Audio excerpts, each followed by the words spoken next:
Oh, good. Now I can do the long form version of this.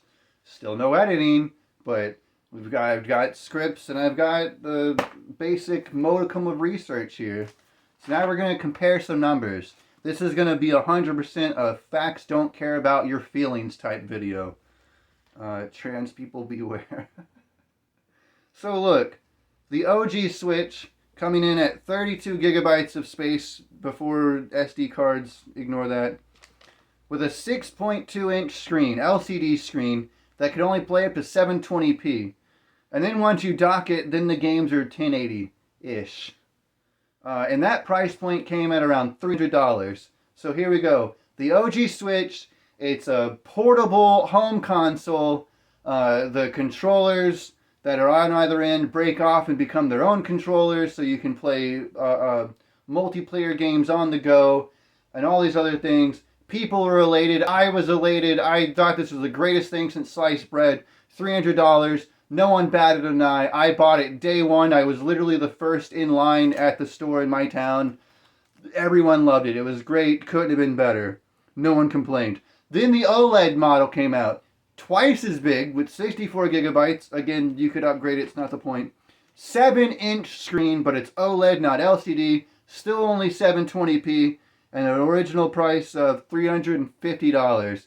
Again, most people didn't really bat an eye. The people who didn't really care just kept their original Switches. I mean, what does it matter? It's still basically the same Switch. It's still playing the exact same games. You know, there was no, like, OLED version Breath of the Wild with less frame rate drops. So then, now we're at the Switch 2. Now, again, these are just a modicum of notes. Not that hard to do. Switch to 256 gigabytes, so already way bigger than the original Switch and even the OLED version, which is great. I think I have the Switch Lite in here somewhere, like 5.5 LCD, still 720, only 32 gigabytes, and $200. Okay, great. So Switch 2, a 7.9-inch screen, but it's LCD, not OLED. Oh no! But its own screen in portable mode puts out to 1080p and up to 4K once docked. That's something the original Switch can't do. Now that's going to have to take beefier hardware, and that's a price point of $449, $499 if you get the game. I mean, for people saying that Mario Kart World or whatever is supposed to be like 80 or 90 bucks or something, which maybe it is. I don't know. It doesn't really matter, because if you buy the bundle, it's only 50. Like, do you want your games to look like shit? Because this is how you get your games that look like shit. Like, have you never played Pokemon, Sword and Shield, or Scarlet and Violet, and you just have random Pokemon popping into existence out of nowhere? Like, does that not bother you? Have you never really put a Nintendo Switch into a dock on an actual TV? Not some TV that caps out at 1080 and you think, oh my god, this actually looks pretty good. How about a TV that goes up to like 4K or 8K or whatever it is that's common nowadays, and you go, wow, that really does look like pixelated piss. Oh my god, I can't believe I like this. It's really hard to see what it looks like. It's not that bad. But it's noticeable. It's genuinely noticeable. But let's keep going, because there's a few more things here. So let's compare it to something like the PS4. Alright, so now we're getting into, well, this is the kind of hardware it should have had the whole time. Blah, blah, blah, blah. Okay, so the PS4, and we'll just get it out of the way now. The Xbox One, out of the gate, both $400. And actually, now that I think about it, the Xbox One is $400 without a disc. Oh, no, that's the next one. No. Without the Kinect. Did anyone use the Kinect? Does anyone actually give a fuck about the Kinect? Who is like, yo, dog, I gotta get an Xbox, and I gotta get that Kinect! Oh, yeah! No one cares. No one fucking cares about the goddamn Kinect. Moving on. So for $400, for $100 more than the Switch, the OG Switch, or at $100 extra, you can get consoles that play up to 1080p, just out of the box. All their games actually look good. And this is like years ago. So now if you want to compare it to something modern, the PS5, their games mostly run at 4K, up to 8K. Ooh. Same thing for the Xbox Series X, but then you get to the price. So PS5, $400. That's pretty bad. It's the exact same price as the PS4, except the PS4 had a disc tray, and the PS5 at the same price point doesn't. So you're only stuck with digital games. So you better get the 1 terabyte version. So then the price point for the PS5 with the disc tray, $500. Xbox Series X, $500. These are pretty average price points for consoles that can actually do expensive shit, that can make your games actually look really good, that can actually have draw distance, that you can see off in the distance things, and something's off the distance, and as you get closer, it gets bigger. It's not like, oh, there's nothing there, and as you get closer, suddenly there's an enemy, or, you know, suddenly there's an NPC of some sort. It doesn't have to be an enemy, but you get the point. I don't understand why people aren't seeing this.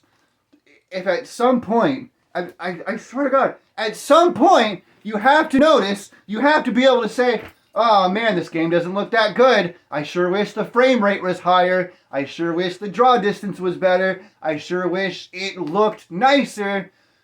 You're not going to get those things without beefier hardware. And that sort of thing isn't going to happen until you actually, it fucking costs money. It costs money for the manufacturer. It costs money for the manufacturer to take a console, like a PS4 or an Xbox or whatever, that has those same relative specs, and then put it down into a tablet, but still have those same comparable specs. There's a huge sacrifice that has to be made when you put the form factor down into a tablet size and put a screen on it so that it can be its own dedicated system aside from a TV without the necessity of a dock. Oh my God, this is so infuriating. It's so retarded that people just, lower the price. No one, and let me get this out of the way too, because look, you know, I like Nintendo. If I had a Switch, if I had the money, I'd probably have a Switch now.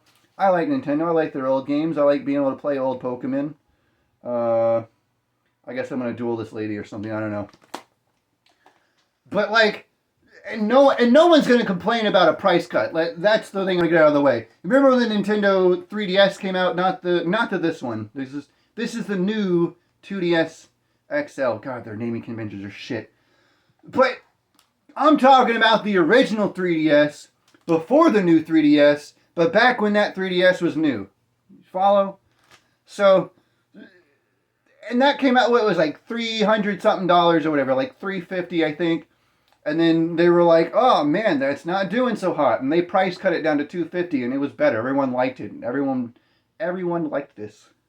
And that's fine. If they come back later and say, hey guys, actually, we did fuck up. The Nintendo Switch 2, it won't be $449. It's just going to be a cool $399.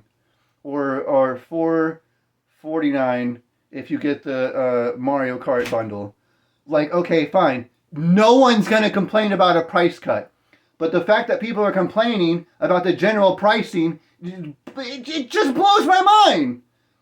I don't know how else I can say this without just repeating myself over and over again. You are never going to be able to get better graphics, better quality, better draw distance, less pop-in, without increasing the hardware specs. And you're not going to be able to do that without also increasing the price of cost of manufacturing, which by proxy goes to the price of the consumer.